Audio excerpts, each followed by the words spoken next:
वंदे मातरम। दर्शकों, जैसे कि आपको पता है, राजस्थान में आगामी दिनों में पंचायती राज संस्थाओं के चुनाव होने जा रहे हैं और इसके साथ में नगरीय निकायों को, यानी जो नगर परिषद वगैरह है, उनके भी चुनाव संभावित है।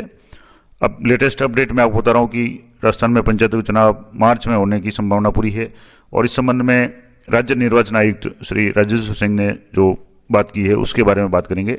तो पहले तो बात करते हैं कि न्यूज़ क्या है।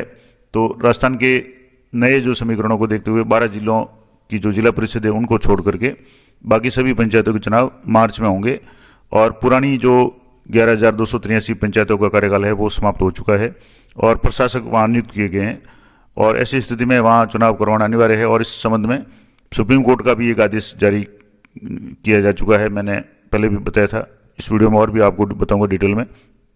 दूसरी तरफ जो 113 पालिकाएं हैं और निगम है उनके चुनाव पे हाईकोर्ट का स्टे है और इसको छोड़ करके बाकी जो 196 हैं उनके भी चुनाव, जो नगरीय निकाय हैं, उनके भी अप्रैल में संभावित है। और निर्वाचन आयोग पूरी तैयारी कर रहा है, रोजाना कोई न कोई नोटिफिकेशन वगैरह इस संबंध में जारी हो रहे हैं।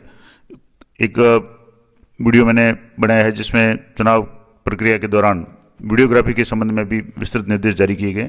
अधिकांश जो भी गतिविधियां होगी चुनाव से संबंधित, पंचायत चुनाव से संबंधित, उसमें वीडियोग्राफी का भी जिक्र किया गया, तो ये भी इम्पोर्टेंट बात है। दूसरा, एक ओबीसी आयोग की जो रिपोर्ट है वो आनी बाकी है, तो संभवतः ओबीसी आयोग की रिपोर्ट है वो बहुत जल्दी आ जाएगी और उसके बाद में चुनाव की घोषणा हो सकती है।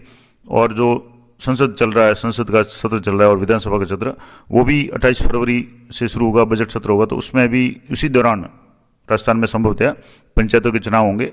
अब इस संबंध में जो निर्वाचन आयुक्त है राजेश्वर सिंह, उनका क्या कहना है, तो संसद और विधानसभा सत्र के साथ चुनाव क्या संभव है, तो संसद और विधानसभा सत्र तो चुनाव के समय चलेंगे और ये सही है, लेकिन सुप्रीम कोर्ट ने राजस्थान में पंचायत और निकाय चुनाव 15 अप्रैल तक कराने को कहा है। तो कहने का मतलब हुआ कि 15 अप्रैल से पहले अनिवार्य रूप से पंचायत चुनाव करवाने हैं और संभवतः मार्च में ये संभावना है। एक और जो प्रश्न इनको पूछा गया था कि ओबीसी आयोग की रिपोर्ट नहीं आई है और 15 अप्रैल से पहले चुनाव क्या संभव है, तो ओबीसी आयोग की रिपोर्ट है वो दिसंबर में आनी तय थी, लेकिन हो सकता है थोड़ी सी इसको आगे बढ़ा दिया है उसका कार्यकाल वगैरह, तो अब 31 जनवरी तक आने की संभावना है।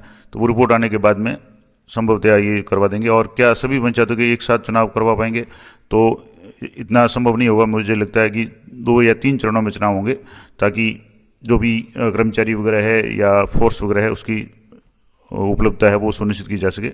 और कितनी जिला परिषदों का कार्यकाल पूरा नहीं हुआ है, तो 12 जिला परिषद है उनका कार्यकाल पूरा नहीं हुआ है, बाकी को छोड़ करके बाकी जिलों के चुनाव करवाए जा सकते हैं। और क्या निकायों के चुनाव एक साथ नहीं होंगे, तो 113 निकायों के बिना क्षेत्र परिवर्तन और बिना जनसंख्या परिवर्तन के जो वार्ड बढ़ाए गए हैं और उन कारण से उन 113 निकायों में हाईकोर्ट ने स्टे लगा रखा है और उसके खिलाफ सरकार एसएलपी में भी गई है और स्टे वैकेंट हुआ तो चुनाव होंगे, अन्यथा जो बाकी है उनके चुनाव होंगे। एक और इम्पोर्टेंट बात कि ओवरऑल पंचायत और निकाय चुनाव की क्या तैयारी है, तो पंचायत चुनाव मार्च में और जो बिना स्टे वाले निकाय है उनके चुनाव अप्रैल में कराने की चुनाव आयोग की पूरी तैयारी है।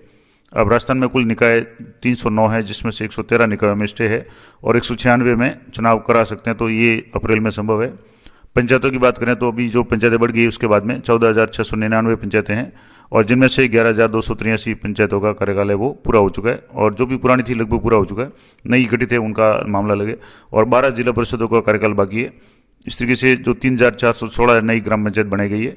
तो कुल मिलाकर के लेटेस्ट अपडेट ये है पंचायत चुनाव के संबंध में कि संभवतः मार्च महीने में अनिवार्य रूप से पंचायतों के चुनाव हो जाएंगे।